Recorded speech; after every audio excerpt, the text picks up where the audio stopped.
माझे नाव अंजली. मी 17 वर्षाची आहे.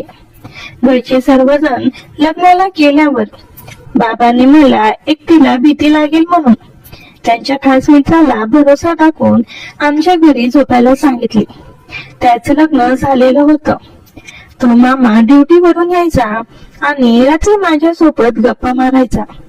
पण एके दिवशी अचानक लाईट गेली. तेव्हा त्याने तिच्या बॅगेतून एक पॉकेट आणून मला दाखवला आणि माझ्यासोबत अशी केली की माझी. नमस्ते मित्रांनो, आजच्या या कथेत तुमचे स्वागत आहे. मित्रांनो, माझे नाव अंजली आहे आणि मी सध्या शाळेत शिकत आहे. जूनच्या महिन्यात माझ्या शाळेला सुट्ट्या होत्या. या सुट्ट्यांमध्ये लग्नाचा हंगामही होता आणि माझ्या एका नातेवाईकाचे लग्नही ठरले होते. त्यामुळे आमच्या घरातील सर्वांना त्या लग्नाला जाणे आवश्यक होते.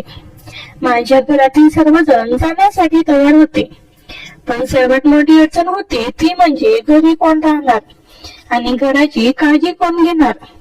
कारण घर बंद करून लग्नाला गेल्यास घरात चोरी होण्याची भीती होती. त्यामुळे सर्वांची एकत्र जाणे शक्य होत नव्हते. सर्वांनी मिळून निर्णय घेतला की मी घरीच राहीन. मला सुद्धा लग्नाला जायचे होते, पण मग घरी कोण राहणार हाच विचार करून मी गेले नाही आणि घरीच थांबले. पण बाबा मला घरी एकटीला सोडून कसे राहू शकत होते. जर कोणी चोर आलास तर मी एकटी मुलगी काय करू शकेन. बाबांनी हे सर्व विचार केले आणि मग त्यांनी त्यांच्या सर्वात खास मित्र आणि विश्वासू व्यक्तीला फोन केला आणि म्हणाले, संजय, एक काम आहे. 2-4 दिवसासाठी आम्ही एका लग्नाला जाणार आहोत आणि घरी माझी मुलगी एकटी आहे. घरी एका मुलीने एकटी राहणे योग्य नाही. जर तुला काही अडचण नसेल तर तू काही दिवस माझ्या मुलीसोबत राहू शकशील का. संजय हे माझे मामा होते. संजय मामा म्हणाले, यात अडचणीची कसली गोष्ट आहे. ज्याप्रमाणे मी इथून माझ्या नोकरीसाठी तर जातो तशी तिथून जाईन, तशीही मी फक्त रात्रीच घरी येतो. त्यामुळे रात्री मी तुझ्या घरी झोपेन. संजय मामा रात्री आमच्या घरी झोपण्यासाठी तयार झाले. बाबांना म्हणाले, तुम्ही काळजी करू नका, मी आहे ना, मग कसलीच अडचण येणार नाही. मामांचे लग्न 2 वर्षापूर्वी झाले होते. बाबा आणि आई स्नान करून जाण्यासाठी तयार झाले आणि संध्याकाळी निघून गेले. त्यानंतर संध्याकाळी जेव्हा संजय मामा येत होते तेव्हा त्यांनी मला फोन केला आणि विचारले, जेवणात काय करणार. मी म्हणाले, मामा थोडे अंड्याची भाजी घेऊन या, कारण मला अंड्याची भाजी खूप आवडते. मी पोळी आणि भात बनवला होता. संध्याकाळी जेव्हा संजय मामा आले तेव्हा त्यांनी सोबत अंड्याची भाजी आणि 4-5 बॉईल अंडाही आणले होते. मामा तिथून आल्यावर खूप दमले होते आणि म्हणाले, अंजली, तू जेवण लाव, मी हात पाय धुवून येतो. याआधीही मामा आमच्या घरी आले होते, त्यामुळे आम्ही थोडे मैत्रीपूर्ण होतो. मामा आणि माझे नाते जावई साई सारखे होते, पण ते आमच्या घरी अधून मधून येत होते म्हणून मी त्यांना मामा म्हणत होते. मामा हात पाय धुवून आले आणि आम्ही एकत्र बसून जेवण केले आणि गप्पा मारू लागलो.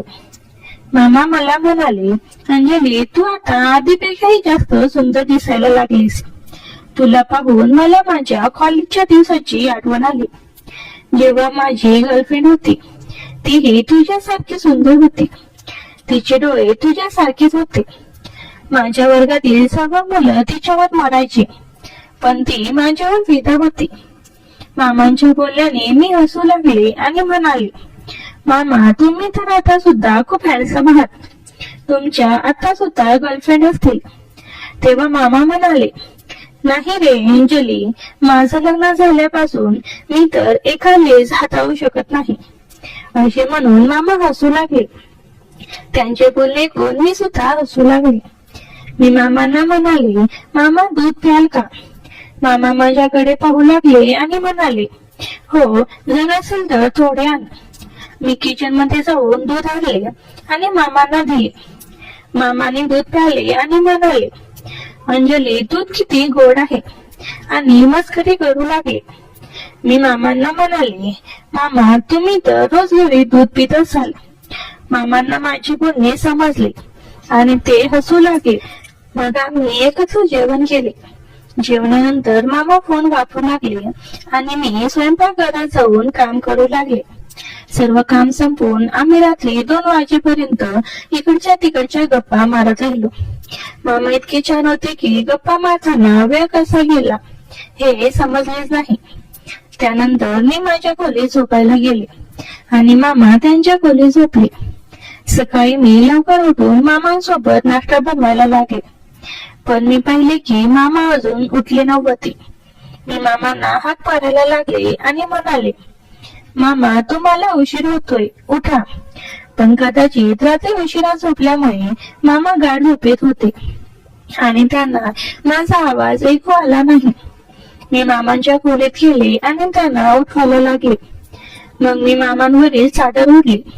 तेव्हा अचानक माझी नजर अशा ठिकाणी गेली ज्यामुळे मी लाजले. मी थोडा वेळ तशीच मामांकडे पाहत राहिले. सकाळी सकाळी ते जरा जास्तच मजबूत वाटत होते. ते बघून माझ्या मनात लाडू फुटायला लागले, कारण एवढा मोठा मी कधीच पाहिला नव्हता. तेवढ्यात मामाचे डोळे उघडले आणि ते म्हणाले, अरे अंजली. मी मामांकडे पाहत म्हणाले, मामा उठा, तुम्हाला उशीर होईल. मामाने फोन उचलून पाहिला आणि म्हणाले, अरे बापरे, आज तर खूप वेळ झाला आहे. मी मामांना म्हणाले, तुम्ही लवकर अंघोळ करा, तुमचा नाश्ता तयार आहे. मामा बाथरूममध्ये गेले आणि स्नान करून बाहेर आले. मामांनी घाईघाईत नाश्ता केला आणि मी मामांसाठी टिफिन पॅक केला. मामा ऑफिसला निघून गेले. त्यानंतर मी घराची साफसफाई करायला लागले. साफसफाई झाल्यावर मी बाथरूमला आंघोळीसाठी गेले. तेव्हा मला तिथे काहीतरी चिकट जाणवलं. मी अंघोळ करून तयार होऊन नाश्ता केला आणि थोडा वेळ आराम केला. आज घरी कोणीच नव्हते, त्यामुळे घर सोने सोने वाटत होते. मला अजिबात चांगले वाटत नव्हते. काय करावं हे समजत नव्हते. दुपारी मी विचार केला की थोडा वेळ अभ्यास करावा. सायंकाळी 6 वाजेपर्यंत मी अभ्यास केला. त्यानंतर फोन वापरायला लागले. फोन वापरता वापरता कधी झोप लागली हे समजलेच नाही. थोड्या वेळाने जेव्हा मी उठले तेव्हा पाहिले की मामांच्या येण्याची वेळ झाली होती. झोपेत झोपेत मी पूर्णपणे घामाने भिजले होते, म्हणून मी विचार केला की अंघोळ करावे. अंघोळ करून मी लाल रंगाची एक सुंदर शॉर्ट ड्रेस घातली होती. ती ड्रेस माझी आवडती होती आणि माझ्या शरीरावर पूर्णपणे फिट होती. त्यानंतर मी थोडासा मेकअप केला. तोपर्यंत मामा सुद्धा आले होते. मी खोलीतून बाहेर येताच मामा मला पाहतच राहिले आणि म्हणाले, अरे वा अंजली, आज तर तू कमाल दिसत आहेस. तुला पाहून मला माझ्या तरुणपणाचे दिवस आठवले. मी लक्षात घेतले की मामा मला वेगळ्याच नजरेने पाहत होते. अचानक माझी नजर पुन्हा त्या ठिकाणी गेली ज्यामुळे मी लाजले. पण मामाने ते पॅकेजच्या मागे लपवले होते. मामा माझ्याकडे बारकाईने पाहत होते. मला खूप छान वाटत होते. माझे मन करत होते की मामा मला आपल्या बाहुपाशात घेतील. मामांचे तोंडून कौतुक ऐकून मी यातून खूप आनंदी झाले, जणू कोणी आग लावली असावी. पण तरीही मी शांत राहिले, कारण ते माझे मामा होते. त्यानंतर मामा मला म्हणाले, अंजली मी फ्रेश होऊन येतो, तू जेवण लाव. मी म्हणाले, ठीक आहे मामा, पण त्यासाठी जेवण बनवावे लागेल. मी अजून जेवण बनवले नाही. मामा म्हणाले, ठीक आहे, तू जेवण बनव, तोपर्यंत मी आराम करतो. मी म्हणाले, ठीक आहे मामा. मामा सोफ्यावर बसून आराम करू लागले आणि मी जेवण बनवण्यासाठी किचन मध्ये गेले.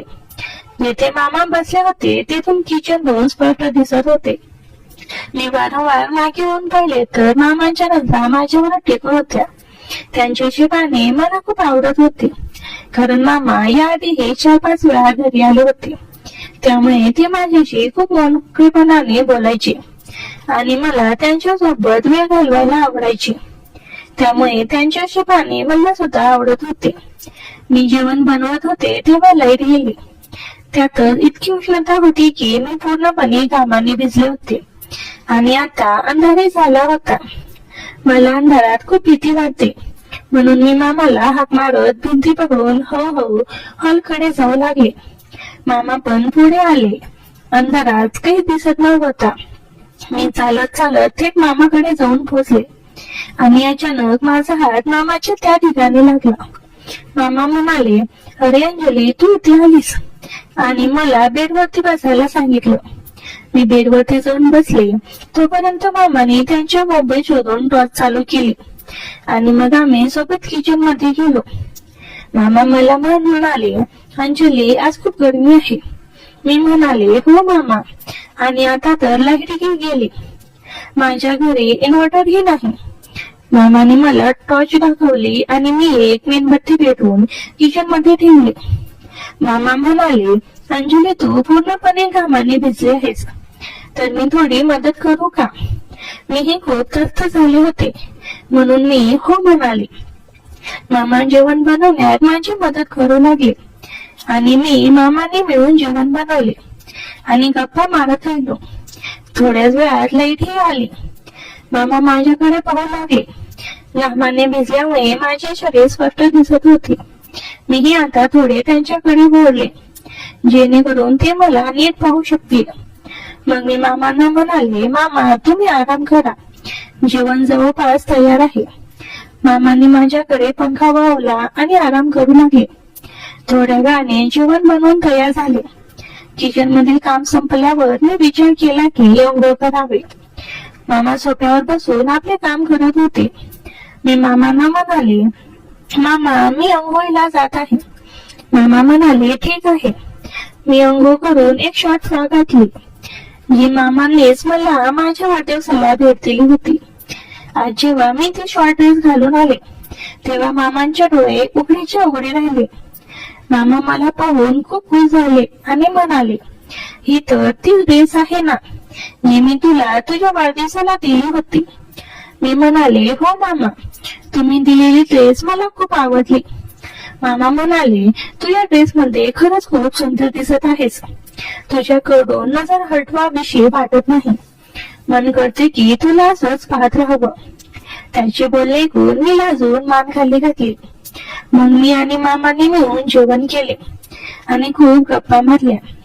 किचन मध्ये काम संपवून मी मामांच्या खोलीत त्यांच्याशी गप्पा मारायला गेले.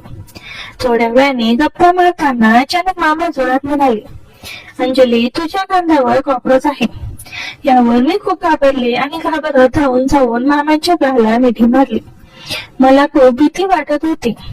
यावर मामा हसू लागले आणि म्हणाले, अरे पगली, मी तर मस्करी करत होतो, तू तर खरंच घाबरलीस.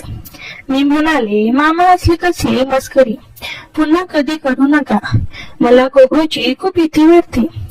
तेव्हा मी अजूनही मामाच्या गळ्याला मिठी मारून होते. मामाने मला आपल्या पाऊ कशात घेतले होते. मी थोडी लाजत त्यांच्यापासून दूर झाले. मी मामांना सॉरी म्हणाले, पण मामा म्हणाले, अरे पगली, काही हरकत नाही, आपण दोघे तर मित्र हो ना, मग हे तर चालतं. तसेही मी तुला माझी छोटी साली मानतो, असे म्हणून मामा असले. त्यानंतर मामा म्हणाले, आज तू इथेच माझ्या सोबत झोप, कारण तू खूप घाबरलेली आहेस. यावर मी थोडा वेळ विचार केला. मग शांतपणे मामाच्या जवळ बसले. तेवढ्यात पुन्हा एकदा वीज गेली. रात्री जवळपास 12 वाजले होते. तेव्हा मामाने त्याच्या मोबाईलची लाईट सुरू केली आणि म्हणाले, चल, यापेक्षा छतावर झोपायला जाऊया. मीही त्याला मान्यता दिली. मामा बिछाना आणि मी मच्छरदाणी घेऊन छतावर गेले. छतावर ही खूप उष्णता होती आणि वीज अजूनही आली नव्हती. त्यामुळे आमच्याकडे दुसरा कोणताच पर्याय नव्हता. थोडा वेळ झोपल्यावर माझ्या शरीरातून पुन्हा घाम यायला लागला. तेव्हा मी मामांना म्हणाले, इथेही खूप गरमी वाटत आहे. मामा म्हणाले, जर तुला वाईट वाटणार नसेल तर एक गोष्ट सांगू. मी म्हणाले, हो, सांगा ना. मामा म्हणाले, तू काही हलकी फुलकी नाईटी घाल, त्यामुळे तुला गरमी जास्त वाटणार नाही. मला सुद्धा हेच योग्य वाटले, पण मला खूप संकोच वाटत होता. मग मी खाली गेले आणि थंड पाण्याने अंघोळ करून एक जाळीदार नाईटी घातली. जेव्हा मी छतावर आले तेव्हा मामा मला पाहतच राहिले. मामा मला म्हणाले, आज तुला पाहून माझ्या मनात काहीतरी होत आहे. अंजली, तुलाही असेच वाटत आहे का? मी म्हणाले, मामा, मला समजले नाही. तुम्ही काय म्हणत आहात? तेव्हा मामा म्हणाले, जेव्हा तुझी मामी अशा प्रकारची नाटी माझ्यासमोर घालून येते तेव्हा मी स्वतःवर नियंत्रण ठेवू शकत नाही. आणि आज तुला अशा कपड्यामध्ये पाहिल्यावर माझी मनातून मसलत आहे. तुला समजते का? हे कोण? मी माझी नजर खाली केली. मग मामाने मला त्यांच्या जवळ बसण्याचा इशारा केला. तेव्हा मी त्यांच्या जवळ बसले. मामा मला विचारू लागले, शाळेत तुझा कोणी बॉयफ्रेंड आहे का? मी म्हणाले, नाही मामा, माझा कोणी बॉयफ्रेंड नाही. मग ते म्हणाले, मग शेजारी पाजारी तरी असेलच. मी म्हणाले, नाही मामा, मला माझ्या अभ्यासातून कुठे वेळ मिळतो. मामा म्हणाले, अंजली, आता तू तरुण झाली आहेस. या वयात तुझा कोणी बॉयफ्रेंड नाही. तू कोणत्या जगात राहतेस? या वयात मुली तर बॉयफ्रेंडला कपड्यासारखे बदलतात आणि तू अजूनही जुन्या काळातले आयुष्य जगत आहेस. यावर मी थोडे लाजले आणि शांत राहिले. मग मामाने माझ्या हात आपल्या हातात घेतले आणि म्हणाले, कधी तुझ्या मनात येत नाही का कोणत्या पुरुषासोबत वेळ घालवायचा? मी म्हणाले, मामा, आतापर्यंत कोणी असला भेटला नाही. मामा म्हणाले, बरं मग हे सांग, मी तुला कसा वाटतो? मी म्हणाले, मामा, तुम्ही तर खूपच हँडसम आहात. मामा म्हणाले, बरं मग माझ्यासोबत बोलणे तुला कसे वाटते? मी म्हणाले, मामा, खूप छान वाटते. हे ऐकून मामांच्या चेहऱ्यावर एक शरारती हसू आले आणि त्यांनी मला आपल्या भाऊपाशात घेतले. माझे हिंमत आतून मसलत होते. मी सुद्धा स्वतःवर नियंत्रण ठेवू शकत नव्हते. मी कोणताही विरोध केला नाही. मामांच्या भाऊपाशात मी स्वतःला सुरक्षित वाटत होते. मग मामा म्हणाले, अंजली, मी तुझ्यासोबत थोडा वेळ घालवू शकतो का? जर तू मान्य करशील तर सर्व काही ठीक राहील. जर तुझी इच्छा नसेल तर कोणताही दबाव नाही. मी फक्त एवढेच चाहतो की तू तुझ्या तरुणपणाचे ते दिवस जगावीस जे आजकालच्या मुली प्रत्येक मुलीला हवे असतात. मी लाजच मामांना म्हणाले, मामा, तुम्हाला जसे वाटेल तसे. हे ऐकताच मामाने मला ती खुशी द्यायला सुरुवात केली. पण मला खूप भीतीही वाटत होती, कारण मला या गोष्टीची सवय नव्हती. ही माझी पहिली वेळ होती आणि मामाची तर लग्न झालेलं होतं. त्यांना या गोष्टीचे अनुभव आहे आणि मामा शरीराने दष्टपुष्ट होते. त्यांची उंची साधारण 7 फूट असेल. मी खूप विचार करत होते. तेव्हा मामा म्हणाले, अंजली, काय विचार करत आहेस? तेव्हा मी मामांना विचाराबद्दल सांगितले. तेव्हा मामा हसत म्हणाले, अंजली, तुला काही त्रास होणार नाही. सर्व काही तुझ्या संमतीने होईल. मग मी हो म्हणून मान हलवली, ज्याची मी बऱ्याच काळापासून वाट पाहत होते. मामांचा साथ मला खूप आवडत होता. मग मामाने वेळ वाया न घालवता लगेच माझ्या ओठांवर ओठ टिकवली. मी शहारली. माझे श्वास वेगात वाढायला लागले. माझ्या डोळ्याचा खालचा भाग खालीवर होऊ लागला. तो लगेच माझ्या ओठांवर ताबा घेतला. मी डोळे बंद केले. आता मी सुद्धा मामांना प्रतिसाद देऊ लागले. मला खूप दिवसापासून हे सर्व काही मिळणार होते, म्हणून मी अधिकच शहारली गेली. तो माझ्या मानेवर किस करायला लागला. एका हाताने माझी सुंदर व्यक्तिमत्वाला स्पर्श करू लागला. मी प्रभावित होऊन उभं करायला लागले. हा खेळ 10 मिनिट चालला. मी आता खूप रंगात आले होते. मी उत्तेजित होण्यास सुरुवात झाली होती. तो मला किस करत माझ्या हातात मोकळे केले. ते मोकळे होताच माझ्या स्वर्गाचे 2 डोंगर उभे झाले. आता ते समोर स्पष्ट होते. ते पाहून मामा हातवल करत होते. तो हळूहळू त्यांना स्पर्श करायला लागले. मी सहजवत होते. माझे हात येत होते. मी सुस्काटी टाकीत होती. तो अधिकच वेगात स्पर्श करत होता. त्यांच्या हरकतीने मी आता प्रचंड प्रभावित झाली होती. मी जवळजवळ श्वास घेत होते. त्याचे पुरेशी अस्तित्व खूप दाखवून झाले होते. तो गाडी घालून आत घालून मला वर केले आणि परत माझे सुंदर व्यक्तिमत्व हाताळायला लागले. मी उसळ जोरजोराने श्वास घेत होती. मी खूप उत्साहित झाली होती. मी पण फुल रंगात होते. त्याने सांगितल्याप्रमाणे मी पोझिशन घेतले. तो माझे राहिलेले कपडे बाजूला केले. आता माझी सुंदर नाजूक चाफे तिला अधिक आकर्षित करत होती. तो लगेच माझ्या अस्तित्व मोकळे करत कचकन चावी केली. तशी निघून चाले. माझ्या डोळ्यातून पाणी आले. तो माझ्याकडे लक्ष दिले नाही. मग तो माझ्या व्यक्तिमत्वाला हातात किस करत शांततेत गोष्टी करायला लागल्या. मी शांत झाली. मग हळूहळू तो हालचाल करू लागला. तशी मी आनंदाने डोळे मिटू लागले. ते सुंदर क्षण ती आता अनुभवून सुखावून जाऊ लागले. तो आता माझा तळ गाठू लागला. तशी मी माझा सुसकाठी टाकायला लागले. मामा खूप सवटावून माझ्या जेवणाचा तळ टाकत होता.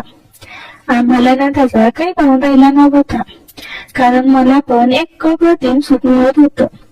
माझ्या चेहऱ्यावरचे भाव सारखे आनंदाने बदलत होते. माझ्या चेहऱ्यावर घामाचे धवबिंब साठू लागले होते, पण तो सारखा हालचाल करत होता आणि त्या स्वर्गीचा वेगळीचा आनंद घेत होता. मी नुसती माझा सुसकडे टाकून त्या सुंदर क्षणाचा आनंद घेत होती. माझा चेहरा आनंदाने उचलून निघाला होता. त्याचे व्यक्तित्व मी माझ्या सुंदर जीवनात अनुभवत या क्षणाचा पुरेपूर आनंद घेत होती. मी मध्ये डोळेमधून बोलत होते, अरे काय सुख देतोस रे मामा. मग तो अधिक हालचाल करत आनंद घेत होता. शेवटी मी त्या उत्कृष्ट सुंदर क्षणापर्यंत येऊन पोहोचले. मी आवाज करत पकड घट्ट करून आसकी घेऊ लागले. माझ्या चेहऱ्यावरचे एक प्रकारचे समाधान पसरले होते. मी खूप आनंदित झाली होती. हळूहळू आनंदाने माझी पकड मजबूत होत होती आणि मी शांत झाले. तो इकडे माझा पूर्ण ताबा घेतला होता. काही वेळातच त्याला स्वर्गात बसल्यासारखं वाटू लागलं. ते उत्कृष्ट सण जवळ येत त्याचा बांध फुटला आणि तो माझ्या जीवनात आनंदाचे रंग उडू लागला. मामाला स्वर्गात रंगत असल्यासारखं वाटू लागलं. त्यांना एकदम हलकं हलकं वाटू लागलं. माझ्या चेहऱ्यावर अमानित सुख आणि आनंद चौकत होता. मी शांत होऊन स्मित करत होती. मी त्याच्या केसांवरून प्रेमाने हात फिरवत म्हणाले, खरंच मामा, आज मला तू जीवनातलं अप्रतिम सुख दिलं आहेस. असं सुख आणि समाधान मला कधीच मिळालं नाही. तेव्हा मामा आनंदाने खुश होत म्हणाले, तुझ्यासारखी सुंदर मुलगी असल्यावर मलाही आता कसलीच फिकीर नाही. आज मला माझ्या भावना मोकळ्या करून खूप आनंद झाला. खरंच तुझ्यासारखी मुलगी मिळणं म्हणजे खूप भाग्य लागतं. खरंच अंजली, मी खूप भाग्यवान आहे की मला तुझ्यासारखी मुलगी मिळाली. मग थोड्या वेळाने मामा मला त्यांच्या कॉलेजच्या गोष्टी सांगत राहिले आणि त्या रात्री आम्ही गप्पा मारत मारत झोपलो. दुसऱ्या दिवशी सकाळी जेव्हा मी उठले तेव्हा मी लाजेने मामाशी नजर मिळवू शकत नव्हते. मामा म्हणाले, पहा अंजली, कोणताही दबाव नाही. आपल्या दोघांमध्ये जे काही झाले ते आपल्या संमतीने झाले आहे. जर तुला पुढेही माझ्यासोबत वेळ घालवायचा असेल तर तू मला बोलावू शकतेस किंवा सांगू शकतेस. त्यानंतर हा सिलसिला सुरू झाला. हळूहळू वेळ निघत गेला आणि मामासोबत माझे नाते पुढे सरकत गेले. असे 7-8 महिने निघून गेले. मग एके दिवशी आईला माझ्यावर संशय यायला लागला. आईने मला जवळ बसवले आणि विचारले, अंजली, हे सगळं काय चाललं आहे, जरा सांग. मी आईला म्हणाले, आई, असं काहीच नाही, तुम्हाला गैरसमज झाला आहे. आई म्हणाल्या, ठीक आहे, मी तुझ्या बोलण्यावर विश्वास ठेवते, पण जर मला नंतर काही कळलं तर मग पाहून घेईन. अशी तू आता मोठी झाली आहेस. मला वाटते तुझे लग्न करून द्यावे. हे ऐकून मी खूप घाबरले. संध्याकाळी अचानक मामांचा फोन आला. मी मामांना सर्व काही सांगितले. मामा म्हणाले, तुला काळजी करायची गरज नाही, मी काहीतरी करतो. दुसऱ्या दिवशी मामा घरी आले आणि आईशी बोलायला लागले. ते म्हणाले, ताई, अंजली मोठी झाली आहे. मला वाटते आता तिचे लग्न करून द्यावे. माझ्या नजरेत एक मुलगा आहे. तो मुलगा खूप चांगला आहे. माझ्या आईने विचारले, तो मुलगा कोण आहे? तेव्हा मामाने सांगितले, माझ्या मित्राचा मुलगा आहे. माझा मित्र, त्याची पत्नी एका अपघातात गेली. तो त्यांचा एकुलता एक मुलगा आहे. त्याची नोकरी खूप चांगली आहे आणि तो एकटाच आहे. घरात दुसरे कोणी नाही. यापेक्षा चांगला रिश्ता कुठे मिळेल? माझ्या आईला सुद्धा यात काही अपेक्षा नव्हता, कारण मुलग्यात काही कमी नव्हती आणि घरात कोणीही नव्हते. अशा रिश्त्यासाठी तर आई वडील असून गेले असतात. जेव्हा काका हे बोलून गेले तेव्हा मी रागाने मामाला फोन केला आणि म्हणाले, हे तुम्ही काय केले? मामा म्हणाले, तू काळजी करू नकोस, तो खूप आहे. लग्नानंतरही आपल्या नात्यात काही कमी येणार नाही. तू तुझ्या पतीसोबतही आनंदित राहा आणि जर तुला माझी कमतरता जाणवली तर मला बोलव. हे ऐकून मी सुद्धा खुश झाले. काही दिवसांनी माझे लग्न झाले. माझा पती खूप भोळा होता आणि माझ्या प्रत्येक सुखाची काळजी घेत होता. मला त्यांच्याविषयी कोणतीही तक्रार नव्हती. हळूहळू वेळ निघत गेला. लग्नाला 2 वर्ष झाले, पण मामाशी माझे नाते अजूनही कायम होते. कधी कधी मला वाटायचे कदाचित मी जे काही करत आहे ते खूप चुकीचे आहे, कारण आता माझे लग्न झाले आहे आणि मी माझ्या पतीला फसवत आहे. पण मला मामासोबत वेळ घालवायला सुद्धा आवडायचे. अशी नाही की मी माझ्या पतीवर प्रेम करत नव्हते. माझा पती सुद्धा माझ्यावर खूप प्रेम करायचा, पण मला मामासोबत वेळ घालवायला सुद्धा आवडायची. हळूहळू वेळ निघत गेली आणि लग्नालाही 3 वर्षे झाले. आता मला एक मुलगा झाला होता जो माझ्या पतीपासून होता. मग मला वाटले की आता कदाचित मला माझे आणि मामांचे नाते इथे संपवावे लागेल, कारण त्या जर माझ्या पतीला याचा पत्ता लागला तर कदाचित माझ्या नात्यावर खूप वाईट परिणाम होईल आणि माझे आयुष्य सुद्धा उद्ध्वस्त होऊ शकते. यावर मी मामांना बोलावून बोलायचे ठरवले. मग संध्याकाळी मी मामांना घरी बोलावले आणि त्यांच्याशी समोरासमोर बसून बोलले. मी मामांना म्हणाले, मामा, मी माझ्या आयुष्यात आनंदी राहायचे आहे. माझा पती खूप भोळा आहे आणि मी त्याच्या भोळेपणाचा फायदा घेत आहे. मला आता हे सर्व काही बरोबर वाटत नाही. जसे आहे तसे तो माझा पती आहे. त्याने मला कधी त्रास दिला नाही, त्याने माझ्याशी कधी वाईट वागणूक केली, पण मी त्याला फसवत आहे. लग्नापूर्वी आता दोघांमध्ये जे काही होते ते वेगळे होते, पण आता माझे लग्न झाले आहे आणि मी एका मुलाची आई सुद्धा आहे. त्यामुळे मला वाटत नाही की आपण आता यापुढे आपले नाते चालू ठेवावे, कारण जर तुमच्या बायकोला याचा पत्ता लागला तर तुमचे आयुष्य सुद्धा खराब होऊ शकते आणि माझे सुद्धा. त्यामुळे आपण आता हे नाते इथे संपवावे. यावर मामाने सुद्धा सहमती दर्शवली आणि म्हणाले, अंजली, तू बरोबर बोलत आहेस. अशी म्हणून मी मामाची सर्व नाते संपवली. आता मी खूप सुखात होते. गेल्या काही काळापासून जी अस्वस्थता मला जाणवत होती ती आता गेली होती. आता मी खूप आनंदी होते. म्हणतात ना, जर सकाळचा गुलाब संध्याकाळी परत आला तर त्याला गुलाब म्हणत नाहीत. मी सुद्धा दुहेरी आयुष्य जगून कंटाळले होते. सुरुवातीला हे सगळं खूप छान वाटत होते, पण आता मला स्वतःलाच लाज वाटत होती की मी हे सर्व चुकीचे का करत आहे. म्हणूनच मी हा निर्णय घेतला.